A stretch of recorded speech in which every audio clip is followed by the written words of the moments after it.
بسم الله الرحمن الرحيم، والصلاة والسلام على أشرف المرسلين سيدنا محمد.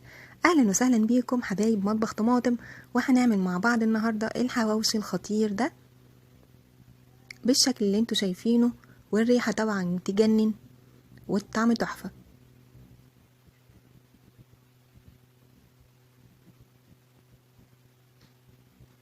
وطري من بره ومن جوه.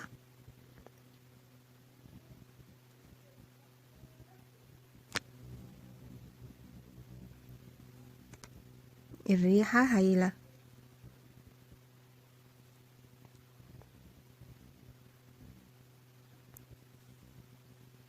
أحلى من أحلى حياتي أكيد طبعا، أدام من إيدك يبقى أحلى وأحلى إن شاء الله.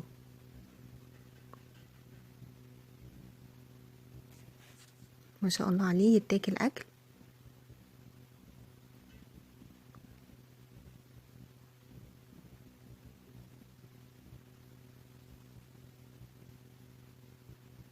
ويلا بينا نشوف مع بعض الخطوات.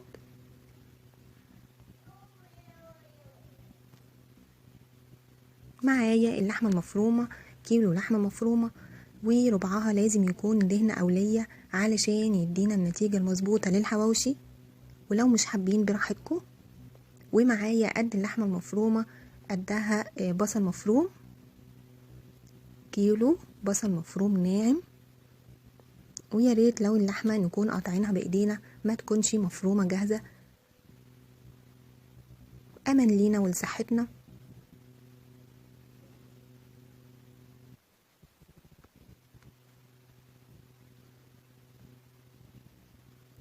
ومعايا كمان وحدتين طماطم، وربع كيلو فلفل اخضر، ولو حابين ممكن يكون نضيف واحدة سبايسي، فلفل حراق لو حابينه سبايسي يعني. وحدتين طماطم، ومعايا بقى التوابل، ملح وفلفل وكمون والسبع بهارات وكزبرة ومعلقة توم مفروم. وطبعا معايا زيت على سمنة علشان ندهن بيهم الحواوشي. وطبعا اكيد مش عايزه اقول لكم ان عيش الحواوشي بيكون مخصوص من الفران، نقول له عايزين عيش حواوشي بيطلعه كده نص سوا ويكون لونه ابيض. ولو مش موجود عادي ممكن اي عيش احنا حابينه. نبتدي نسمي ونضيف الاضافات بتاعتنا ونعمل الخلطه الجميله دي. نضيف الطماطم وكمان البصل،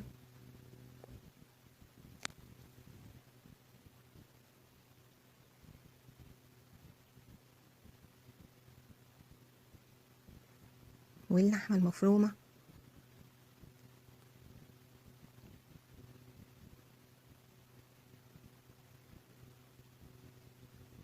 والتوابل، ما ننساش معلقه الثوم لو حابين، والفلفل.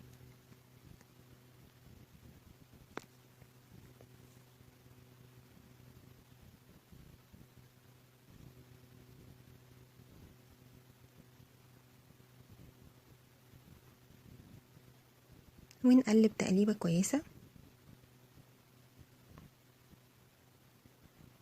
قلبناها خلاص كويس جدا.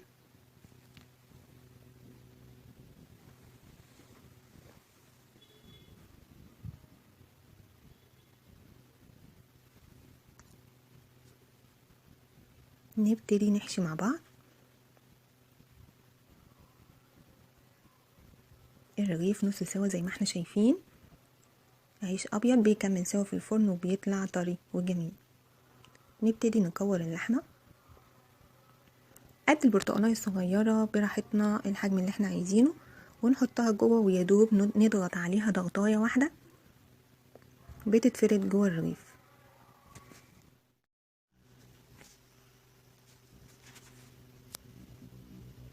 نشوف مع بعض تاني. نفتحه كده من الجنب ونحشيه ونضغط على الحشوه من بره، بتتفرد جوه الرغيف وتملى الرغيف كله.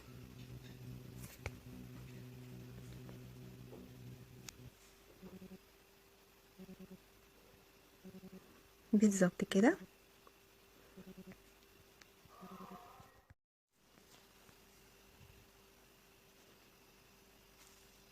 ونضغط عليها كويس من فوق، بتتفرد جوه الرغيف كله.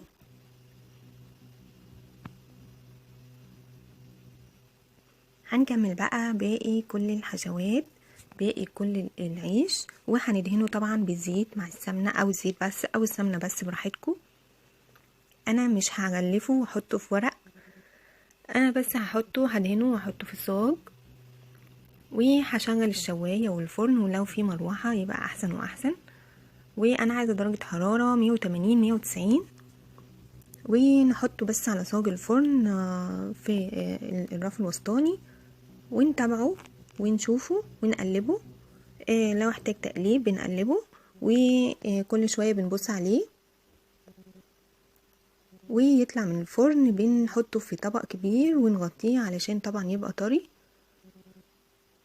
والعيش يبقى طري معايا بس مش اكتر. نخلي بالنا بس منه وهو في الفرن، وندهنه كويس، ونقلبه جوه الفرن. وخلاص بنطلعه نحطه في طبق ونغطيه كويس علشان يبقى طري.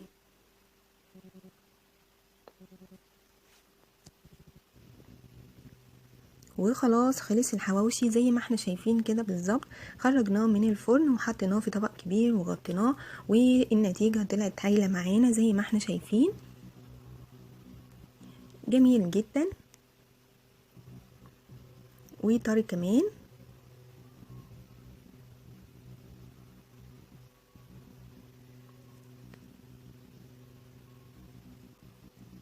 الريحة هايلة يا جماعة، شغالة الله اكبر يعني، تجنن وتفتح النفس.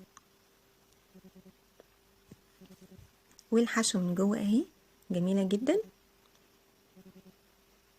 والعيش طري، والحشو من جوه طعمة ومتطعمة كده، والخلطة كلها على بعضها تتاكل اكل ما شاء الله.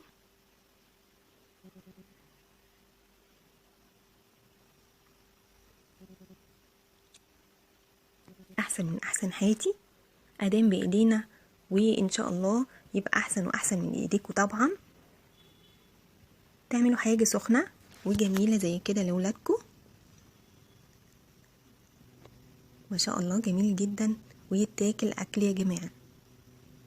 وبالهنا والشفا ليكم ولينا يا رب. ما تنسونيش باللايك والشير والاشتراك في القناة لو سمحتوا. نورتوني وشرفتوني، شكرا ليكم والسلام عليكم.